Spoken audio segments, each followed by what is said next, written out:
ಇನ್ನು ಬೆಳಗಾವಿಯಲ್ಲಿ ಮಹಾತ್ಮ ಗಾಂಧೀಜಿ ಹೊರಡಿಸಿದ್ದ ಸ್ವತಂತ್ರ ಸಂಗ್ರಾಮದ ಕಹಳೆಗೆ 100 ವರ್ಷದ ಸಂಭ್ರಮ. ಹೀಗಾಗಿ ಕಳೆದ ತಿಂಗಳು ಮೊಟಕಾಗಿದ್ದ ಜೈ ಬಾಪು ಜೈ ಭೀಮ್ ಜೈ ಸಂವಿಧಾನ ಸಮಾವೇಶ ನಾಳೆ ಮರು ನಿಗದಿಯಾಗಿದೆ. ಇದಕ್ಕಾಗಿ ಕುಂದಾನಗರಿಯಲ್ಲಿ ಕಾಂಗ್ರೆಸ್ ಪಕ್ಷ ಸಕಲ ತಯಾರಿಯನ್ನು ನಡೆಸಿಕೊಂಡಿದೆ. ಈ ಹೊತ್ತಲ್ಲಿಯೇ ಗಾಂಧೀಜಿ ಹತ್ಯೆ ವಿಚಾರವಾಗಿ ಯತ್ನಾಳ್ ವಿವಾದಾತ್ಮಕ ಹೇಳಿಕೆ ಕೊಟ್ಟುಬಿಟ್ಟಿದ್ದಾರೆ. ಏನು ಗಾಂಧೀಜಿ ಹತ್ಯೆಯಲ್ಲಿ ನೆಹರು ಪಾತ್ರವಿದೆ ಅಂತ ಅವರು ಆರೋಪ ಮಾಡಿದ್ದಾರೆ. ಗೋಡ್ಸೆ ಸಿಡಿಸಿದಂಥ ಗುಂಡಿಗೆ ಗಾಂಧೀಜಿ ಬಲಿಯಾಗಲಿಲ್ಲ ಅಂತ ಪ್ರತಿಪಾದಿಸಿದ್ದಾರೆ. ಅಂಬೇಡ್ಕರ್ಗೆ ಗೌರವ ಕೊಡದವರು ಅವರ ಹೆಸರಿಟ್ಟುಕೊಂಡು ರಾಜಕೀಯ ಮಾಡ್ತಾ ಇದ್ದಾರೆ ಅಂತ ಯತ್ನಾಳ್ ಅವರು ಕಿಡಿಕಾರಿರೋದು. ಇದು ಡುಪ್ಲಿಕೇಟ್ ಗಾಂಧಿಗಳ ಸಮಾವೇಶ ಅಂತ ಅಶೋಕ್ ಅವರ ಲೇವಡಿ. 60% ಕಮಿಷನ್ ದುಡ್ಡಲ್ಲಿ ಇದನ್ನು ಮಾಡ್ತಾ ಇದ್ದಾರೆ ಅನ್ನೋ ಆರೋಪ ಮಾಡಿದ್ದಾರೆ. ಬಿಜೆಪಿಗರ ಹೇಳಿಕೆಗಳನ್ನು ಕಾಂಗ್ರೆಸ್ ತೀವ್ರವಾಗಿ ಖಂಡಿಸಿದೆ. ಸಿಎಂ ಡಿಸಿಎಂ ಸೇರಿ ಹಲವರು ತಿರುಗೇಟನ್ನು ಕೊಟ್ಟಿದ್ದಾರೆ. ಏನು ಹೇಳಿದ್ದಾರೆ ನೋಡಿ.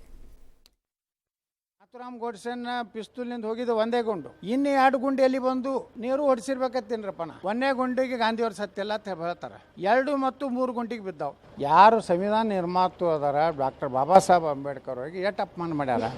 ನಮ್ಮ ಎಂ ಬಿ ಪಾಟೀಲ್ ಅವ್ರಿಗೆ ಹೇಳ್ತೀನಿ, ಅವ್ರ ಹಾಸ್ಪಿಟ್ಲ್ ಇದೆ, ಒಳ್ಳೆ ಮೆಂಟಲ್ ಹಾಸ್ಪಿಟ್ಲ್ಗೆ ಸೇರ್ಸಕ್ಕೆ ಏರ್ಪಾಡು ಮಾಡೋಣ. ನಮ್ಮ ಎಂ ಬಿ ಪಾಟೀಲ್ ಅವ್ರಿಗೆ ಹೇಳ್ತೀನಿ, ಅವ್ರ ಹಾಸ್ಪಿಟ್ಲ್ ಇದೆ, ಒಳ್ಳೆ ಮೆಂಟಲ್ ಹಾಸ್ಪಿಟ್ಲ್ಗೆ ಸೇರ್ಸಕ್ಕೆ ಏರ್ಪಾಡು ಮಾಡೋಣ. ನಾಥೂರಾಮ್ ಗೋಡ್ಸೆ ಹೊಡೆದಿದ್ದು, ನಾಥೂರಾಮ್ ಗೋಡ್ಸೆನ RSS ಅವರು ಬಿಜೆಪಿ ಅವರು ಇಟ್ಕೊಂಡು ಪೂಜೆ ಮಾಡ್ತಾರೆ ಮಹಾನ್ ಭಾವ ಅಂತ. ಈ ತರ ಎಲ್ಲ ಮಾತಾಡಿದ್ರೆ ದೊಡ್ಡ ರಾಜಕಾರಣಿ ಅಂತ ತಿಳ್ಕೊಂಡಿದ್ವಿ. ಈ ತರ ಎಲ್ಲ ಮಾತಾಡಿದ್ರೆ ಇದಕ್ಕೆ 60% ಕಮಿಷನ್ ಇಲ್ಲದೆ ಏನು ಈ ಸರ್ಕಾರದಲ್ಲಿ ಒಂದು ಫೈಲು ಮೂವ್ ಆಗಲ್ಲ. ಈ ಸರ್ಕಾರ ಮತ್ತೆ ಸಮಾವೇಶ ಬೇರೆ ಮಾಡ್ತಾ ಇದೆ. ಈ ಡೂಪ್ಲಿಕೇಟ್ ಗಾಂಧಿಗಳ ಸಮಾವೇಶ. ಸೋನಿಯಾ ಗಾಂಧಿ, ರಾಹುಲ್ ಗಾಂಧಿ ಇವರೆಲ್ಲ duplicate Gandhi. Where is the question of misappropriation of money? ಅವ್ರು ಹೇಳೋದು ಬೇಡ, ನೀನ್ ಹೇಳಯ್ಯ, ನೀನ್ ಹೆಣ್ಣಾಗುವಂತಂದ್ರೆ ಆಗ್ಬಿಡ್ತೀಯ. ಮೋಡಾ ಹಗರಣ ಸಂಬಂಧ ತನಿಖೆ ನಡೆಸಿದ್ದ ಜಾರಿ ನಿರ್ದೇಶನಾಲಯ ಇತ್ತೀಚೆಗೆ ಹೊರಡಿಸಿದ ಪ್ರಕಟಣೆಗೆ ಮುಖ್ಯಮಂತ್ರಿ ಸಿದ್ದರಾಮಯ್ಯ ಇದೇ ಮೊದಲ ಬಾರಿಗೆ ರಿಯಾಕ್ಟ್ ಮಾಡಿದ್ದಾರೆ.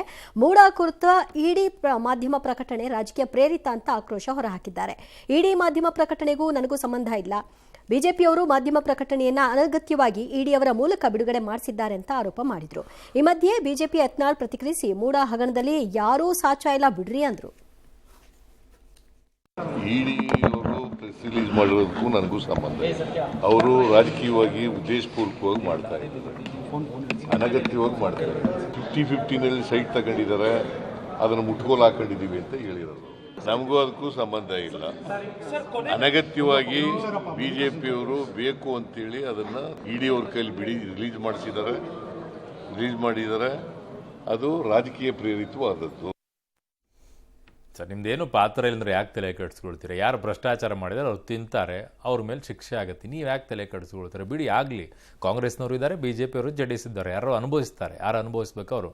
ನೀವು ಯಾಕೆ ಅಷ್ಟೊಂದು ತಲೆ ಕೆಡಿಸ್ಕೊಳ್ತೀರಾ? ಆ ಅಧಿಕಾರಿಗಳೆಲ್ಲ ಶಾಮೀಲಾಗಿರೋದು ಅನುಮಾನಕ್ಕೆ ಎಡೆ ಮಾಡಿಕೊಟ್ಟಿಲ್ವ? ಅವ್ರ ಮೇಲೆ ತನಿಖೆ ಆಗಬಾರ್ದು, ಅವ್ರಿಗೆ ಶಿಕ್ಷೆ ಆಗಬಾರ್ದು? ಮಾನ್ಯ ಮುಖ್ಯಮಂತ್ರಿಗಳೇ, ನೀವು ಯಾಕೆ ಇಂಥವೆಲ್ಲ ಹೇಳಿಕೆ ಕೊಟ್ಟು ನೀವು ತಗಲಾಕೊಳ್ತೀರಾ? ಅವ್ರು ನೋಡ್ಕೊಳ್ತಾರೆ ಬಿಡಿ. ನೀವು ಯಾಕೆ ಅಷ್ಟೊಂದು? ನಿಮ್ದು 14 ಸೈಟ್ ವಿಚಾರದಲ್ಲಿ ಮಾತ್ರ ಇರೋದು. ಅಲ್ಲಿರೋದು ಎಷ್ಟು ಸೈಟ್ಗಳಲ್ಲಿ ಎಷ್ಟು ಭ್ರಷ್ಟಾಚಾರ ಆಗಿದೆ ಅನ್ನುವಂಥದ್ದು ಆರೋಪಗಳು ಬರ್ತಾ ಇದೆ. ತನಿಖೆ ಆಗಲಿ ಅಂತ ನೀವು ಗಟ್ಟಿಯಾಗಿ ನಿಂತ್ಕೊಳ್ಳಿ. ಯಾರ್ಯಾರು ಇದ್ದಾರೋ ಅವರೆಲ್ಲ ಒಳಗಡೆ ಹೋಗ್ಲಿ ಅಂತ ಹೇಳಿ. ಅವಾಗ ನಿಮ್ಮ ಮೇಲೆ ಒಂದು ವಿಶ್ವಾಸ ಇರುತ್ತೆ. ಇಲ್ಲಾಂದ್ರೆ ಇಂಥ ಮಾತಾಡ್ತಿದ್ರೆ ಅನುಮಾನ ಬರುತ್ತೆ. ಇನ್ನು ಆಹಾರ ನಾಗರಿಕ ಸರಬರಾಜು ಹಾಗೂ ಗ್ರಾಹಕರ ವ್ಯವಹಾರಗಳ ಕಾನೂನು ಮಾಪನಶಾಸ್ತ್ರ ಇಲಾಖೆ ಮೇಲೆ ಲೋಕಾಯುಕ್ತ ದಾಳಿ ನಡೆದಿದೆ. ಲೋಕಾಯುಕ್ತ BS ಪಾಟೀಲ್, ಲೋಕಾಯುಕ್ತರಾದಂಥ B ವೀರಪ್ಪ ಮತ್ತು KN ಫಣೀಂದ್ರ ನೇತೃತ್ವದಲ್ಲಿ 30ಕ್ಕೂ ಹೆಚ್ಚು ಅಧಿಕಾರಿಗಳು ಪರಿಶೀಲನೆ ನಡೆಸಿದರು. ಮಾಪನಶಾಸ್ತ್ರ ಇಲಾಖೆ ಅಧಿಕಾರಿಗಳ ಕಳ್ಳಾಟ, ಭ್ರಷ್ಟಾಚಾರ ಬಯಲಾಗಿದೆ. ಬಹುತೇಕರು ಗೈರಾಗಿದ್ದನ್ನು ಕಂಡು ಉಪಲೋಕಾಯುಕ್ತರು ಗರಂ ಆಗಿದ್ದಾರೆ. ಕೆಲ ಕೊಠಡಿಗಳಿಗೆ ಬೀಗ ಹಾಕಿದ್ರಂತೆ. ಇದಕ್ಕೆ ಆಕ್ರೋಶ ವ್ಯಕ್ತಪಡಿಸಿದ್ರು. ಜ್ಯೋತಿ ಎಂಬ ಸಿಬ್ಬಂದಿಯ ಫೋನ್ ಪೇಯಲ್ಲಿ ನಡೆದಿರುವ ಲೇವಾದೇವಿ ಚೆಕ್ ಮಾಡಿ ಇಷ್ಟೆಲ್ಲ ದುಡ್ಡು ನಿಮ್ಮ ಖಾತೆಗೆ ಹೆಂಗ್ರಿ ಬಂತು ಅಂತ ಕೇಳಿದ್ದಾರೆ. ಲೋಕಾರೆಡ್ ವಿಚಾರ ಗೊತ್ತಾಗಿ ಅಧಿಕಾರಿಗಳೆಲ್ಲ ಮೊಬೈಲ್ ಸ್ವಿಚ್ ಆಫ್ ಮಾಡಿಕೊಂಡು ಆಟೋದಲ್ಲಿ ಎಸ್ಕೇಪ್ ಆದ್ರಂತೆ. ಈ ಬಗ್ಗೆ ಲೋಕ ಅಧಿಕಾರಿಗಳು CCTV ಪರಿಶೀಲಿಸಿದ್ದಾರೆ. ಸುಳ್ಳು ಹೇಳಿದ ಅಧಿಕಾರಿಗಳಿಗೆ ಫುಲ್ ಕ್ಲಾಸ್ ತಗೊಂಡಿದ್ದಾರೆ. 10,000, 50,000, 1 lakh, 1 lakh ಅಂತ ಇದೆಯಲ್ಲ, 18,000 ಇದೆಲ್ಲ ಏನು transaction? 50,000, 50,000, 1 lakh, 1 lakh, 1 lakh. Sir, ಅದು ನಮ್ದು ಮನೆ ಮಾರಿದ್ದೀವಿ ಸರ್, ಊರಲ್ಲಿ ಆದರೂ ಗೊತ್ತಿರೋದು ಅಂದ್ರೆ ಅಷ್ಟೇ.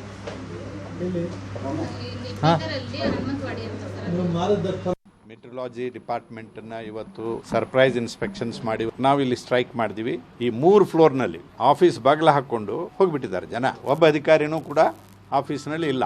ಎಷ್ಟು ಜನರಿಗೆ ಏನು ಮ್ಯಾನಿಪ್ಯುಲೇಷನ್ ಕಂಡು ಹಿಡಿದಿರಿ ಅಂತ ನಾವು ಕೇಳಿದರೆ ಅದೆಲ್ಲ ಕೊಡಬೇಕಾಗಿತ್ತು. ಕೊಡಲಿಕ್ಕೆ ಅವರೆಲ್ಲ ಇಲ್ಲಿ ಸಿಗ್ತಾ ಇಲ್ಲ. ಈ ಕೆಲವು ಜನ ಹೊರಗಡೆ ಹೋಗಿದ್ದಾರೆ. ಜಾಯಿಂಟ್ ಕಂಟ್ರೋಲರ್ ಆಬ್ಸೆಂಟ್ ಇದ್ದಾರೆ, ಲೀವ್ ಲೆಟರ್ ಕೊಟ್ಟಿಲ್ಲ.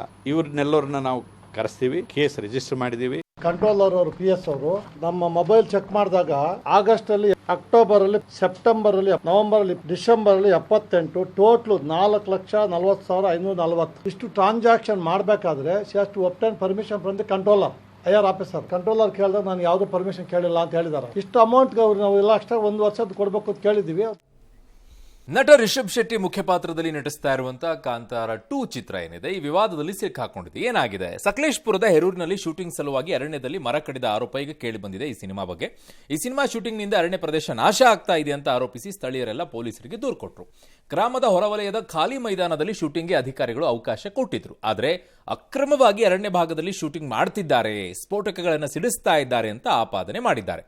ಅರಣ್ಯ ಇಲಾಖೆ ಅನುಮತಿ ಪಡೆದೇ ಚಿತ್ರತಂಡ ಶೂಟಿಂಗ್ ಆರಂಭಿಸಿದೆ. ಅರಣ್ಯದಲ್ಲಿ ಚಿತ್ರತಂಡ ಯಾವುದೇ ಸ್ಫೋಟವನ್ನು ನಡೆಸಿಲ್ಲ ಅಂತ ನಿನ್ನೆ ಸ್ಥಳ ಪರಿಶೀಲನೆಯನ್ನು ಅರಣ್ಯ ಅಧಿಕಾರಿಗಳು ನಡೆಸಿದ್ರು, ವರದಿ ಕೂಡ ಕೊಟ್ಟರು. ಆದರೂ ಕೂಡ ಮತ್ತೆ ಆರೋಪ ಮಾಡಿದ್ರು. ಹಾಗಾಗಿ ಇವತ್ತು ಮತ್ತೆ ACF ಅವರು, RF ಅವರು ಭೇಟಿ ಕೊಟ್ಟರು, ಪರಿಶೀಲಿಸಿದ್ರು. ಸಚಿವ ಈಶ್ವರ್ ಖಂಡ್ರೆ ಅವರು ಸಹ ಪ್ರಾಥಮಿಕ ವರದಿಯಲ್ಲಿ ನಿಯಮ ಉಲ್ಲಂಘನೆ ಕಂಡು ಬಂದಿಲ್ಲ ಅಂತ ಹೇಳಿದ್ದಾರೆ. ಕಾಂತಾರ 2ಗೆ ಚಿತ್ರೀಕರಣ ಮಾಡಲಿಕ್ಕೆ ನಿಯಮಬದ್ಧವಾಗಿಯೇ ಅನುಮತಿ ಕೊಡಲಾಗಿತ್ತು. ಅವರು ನಿಯಮ ಪಾಲನೆ ಮಾಡಿದ್ದಾರೆ. ಅದು ತಮ್ಮ ಗಮನಕ್ಕೆ ಏನು ಬಂದಿದೆ, ಅದು ಗೋಮಾಳ ಅಥವಾ ಅದು ನಿಮ್ಮ ಕಂದಾಯ ಇಲಾಖೆ ಭೂಮಿ ಅನ್ನುವಂಥ ಮಾತನ್ನು ಹೇಳಿದ್ದಾರೆ. ಆದರೂ ತನಿಖೆ ಮಾಡಿಸಿ ವರದಿ ತರಿಸ್ಕೊಳ್ತೇನೆ. ನಟ ಸೈಫ್ ಮೇಲೆ ಮಾರಣಾಂತಿಕವಾಗಿ ದಾಳಿ ಮಾಡಿದ್ದ ಬಾಂಗ್ಲಾ ಮೂಲದ ದುಷ್ಕರ್ಮಿ ಮೊಹಮ್ಮದ್ ಶಫಿಯುಲ್ಲಾ ಇಸ್ಲಾಂ ಬಂಧನಕ್ಕೆ ಸಹಕಾರಿಯಾಗಿದ್ದು UPI ಪೇಮೆಂಟ್ ಎಂಬ ಕುತೂಹಲಕಾರಿ ವಿಚಾರ ಬಹಿರಂಗವಾಗಿದೆ. ಕಳ್ಳತನ ಮಾಡೋ ಉದ್ದೇಶದಿಂದ ಶರೀಫುಲ್ಲಾ ಸೈಫ್ ನಿವಾಸಕ್ಕೆ ಹೋಗಿದ್ದ. ಆದರೆ ನಟನ ಮನೆಗೆ ಹೋಗಿದ್ದೀನಿ ಅಂತ ಗೊತ್ತಿರಲಿಲ್ವಂತೆ. ದಾಳಿ ಬಳಿಕ ಬಾಂದ್ರಾದ ಬಸ್ ನಿಲ್ದಾಣದಲ್ಲಿ ಬೆಳಗ್ಗೆವರೆಗೂ ಶರೀಫುಲ್ ನಿದ್ದೆ ಹೋಗಿದ್ದ. ಬಳಿಕ ಲೋಕಲ್ ರೈಲ್ ಹತ್ತಿದ ಮುಂಬೈನ ವರ್ಲಿಗೆ ಹೋಗಿದ್ದ. ಆರೋಪಿ ಬಂಧನಕ್ಕೆ 300 ಪೊಲೀಸರು ಶ್ರಮಿಸಿದ್ದಾರೆ. 600 CCTV ಪರಿಶೀಲಿಸಿದ್ದಾರೆ. ಈ ವೇಳೆ ಹೋಟೆಲೊಂದರಲ್ಲಿ ಪರೋಟ, ನೀರಿನ ಬಾಟಲ್ ಖರೀದಿಸಿದ್ದ ಶರೀಫುಲ್ UPI ಪೇಮೆಂಟ್ ಮಾಡಿದ್ದ. ಈ ವಿಚಾರವನ್ನ ಹೋಟೆಲ್ ಸಿಬ್ಬಂದಿ ಪೊಲೀಸರ ಗಮನಕ್ಕೆ ತಂದರು. ಇದನ್ನ ಆಧರಿಸಿ ಲೊಕೇಶನ್ ಆರೋಪಿಯನ್ನ ಪೊಲೀಸರು ಬಂಧಿಸಿದ್ರು. ಅಂದಹಾಗೆ ಬಂಧಿತ ಕಳ್ಳ ಕುಸ್ತಿಪಟು ಆಗಿದ್ದು ಕಿರಿಯರ ವಿಭಾಗದಲ್ಲಿ ನ್ಯಾಷನಲ್ ಲೆವೆಲ್ನಲ್ಲಿ ಆಡಿದ್ದ ಅನ್ನೋದು ತನಿಖೆಯಲ್ಲಿ ಗೊತ್ತಾಗಿದೆ. ಇನ್ನು ಸೈಫ್ ಮನೆಯಲ್ಲಿ ಏನೆಲ್ಲ ಆಯಿತು ಎಂಬ ಘಟನೆಯನ್ನ ಮರುಸೃಷ್ಟಿಸಲು ಪೊಲೀಸರು ಮುಂದಾಗಿದ್ದಾರೆ. ಇನ್ನು ಸ್ಯಾಂಡಲ್ವುಡ್ನ ಪ್ರಮುಖ ನಟ ಕಿಚ್ಚ ಸುದೀಪ್ ಮಹತ್ವದ ನಿರ್ಣಯವನ್ನ ತಗೊಂಡಿದ್ದಾರೆ. ಏನದು? ಪ್ರಮುಖ ರಿಯಾಲಿಟಿ ಶೋ ಬಿಗ್ ಬಾಸ್ನ ಮುಂದಿನ ಆವೃತ್ತಿಯನ್ನ ನಿರೂಪಣೆ ಮಾಡಲ್ಲ ಅಂತ ಎಕ್ಸ್ನಲ್ಲಿ ಘೋಷಣೆ ಮಾಡಿಕೊಂಡಿದ್ದಾರೆ. ಇದು 2ನೇ ಬಾರಿ ಅವರು. ಈ ಬಾರಿಯ ಗ್ರ್ಯಾಂಡ್ ಫಿನಾಲೆ ಬಳಿಕ ತಾನು ಈ ಕಾರ್ಯಕ್ರಮದ ಹೋಸ್ಟ್ ಆಗಿ ಕಾಣಿಸಿಕೊಳ್ಳಲ್ಲ ಅಂತ ಸ್ಪಷ್ಟಪಡಿಸಿದ್ದಾರೆ. 11 ಸೀಸನ್ಗಳನ್ನು ನಾನು ಎಂಜಾಯ್ ಮಾಡಿದ್ದೇನೆ. ಹೋಸ್ಟ್ ಆಗಿದ್ದ ನನ್ನ ಬಗ್ಗೆ ವಿಶೇಷ ಪ್ರೀತಿ, ಅಭಿಮಾನವನ್ನು ತೋರಿಸಿದ ಪ್ರತಿಯೊಬ್ಬರಿಗೂ ಕೂಡ ಧನ್ಯವಾದ. ಈ ಪಯಣವನ್ನ ಎಂದಿಗೂ ಕೂಡ ಮರೆಯಲಾರೆ. ನನಗೆ ಅವಕಾಶ ನೀಡಿದವರಿಗೆ ಧನ್ಯವಾದ ಅಂದಿದ್ದಾರೆ. ಪ್ರಸಕ್ತ ಬಿಗ್ ಬಾಸ್ ಆವೃತ್ತಿ ಮುಂದಿನ ವಾರ ಮುಗಿಯಲಿದೆ. ಇದೀಗ ಮುಂದಿನ ಸೀಸನ್ ಹೋಸ್ಟ್ ಯಾರು ಮಾಡ್ತಾರೆ ಅನ್ನೋ ಕುತೂಹಲ ಇದೆ. ಇಸ್ರೇಲ್ ಟ್ರೋಫಿಯಲ್ಲಿ ಬ್ಯಾಟರ್ ಕರುಣ್ ನಾಯರ್ ಅದ್ಭುತ ಪ್ರದರ್ಶನ ನೀಡಿದ್ರು ಕೂಡ ಅವರನ್ನ ಚಾಂಪಿಯನ್ಸ್ ಟ್ರೋಫಿಗೆ ಆಯ್ಕೆ ಮಾಡಲಿಲ್ಲ. ಹಾಗಾಗಿ ಇದು ವಿವಾದಕ್ಕೆ ಕಾರಣವಾಗಿದೆ. ಈ ಹರ್ಭಜನ್ ಅವರು ಕೂಡ ಇದಕ್ಕೆ ಆಕ್ಷೇಪವನ್ನು ವ್ಯಕ್ತಪಡಿಸಿದ್ದಾರೆ. ಕೊನೆ ಪಕ್ಷ ಸ್ಟ್ಯಾಂಡ್ ಬೈ ಆಟಗಾರನಾಗಿ ಮಾಡಬೇಕಾಗಿತ್ತು ಅಂತ ಅಂದಿದ್ದಾರೆ. ಆದರೆ ಗವಾಸ್ಕರ್ ಮಾತ್ರ ಒಂದೊಮ್ಮೆ ರಾಷ್ಟ್ರೀಯ ತಂಡಕ್ಕೆ ಆಯ್ಕೆ ಮಾಡಿದ್ರು, ಎಲ್ಲಿ ಆಡಿಸಬೇಕು ಅಂತ ಕೇಳಿದ್ದಾರೆ. ಕರುಣ್ ಪ್ರದರ್ಶನ ಹೀಗೆ ಮುಂದುವರೆಸಿದ್ರೆ ಅವರನ್ನ ಕಡೆಗಣಿಸೋದು BCCI ಕಷ್ಟ ಆಗುತ್ತೆ ಅಂತ ಅಭಿಪ್ರಾಯಪಟ್ಟಿದ್ದಾರೆ. ಈ ಮಧ್ಯೆ ಬಾಂಗ್ಲಾದಲ್ಲಿ ಹಿಂದೂ ದ್ವೇಷ ಮುಂದುವರೆದಿದೆ. BPL ಮ್ಯಾಚ್ ವೇಳೆ ಲಿಟನ್ ದಾಸ್ ಕೆಲ ಧರ್ಮಾಂಧ ಪ್ರೇಕ್ಷಕರು ನಕಲಿ ಅಂತ ಅಪಮಾನಿಸಿದ್ದಾರೆ. ಆದರೆ ಅಲ್ಲಿ ಉಳಿದವರೆಲ್ಲ ಅವರ ಜೊತೆಗೆ ಬೆಂಬಲವಾಗಿ ನಿಂತುಕೊಂಡಿದ್ದಾರೆ.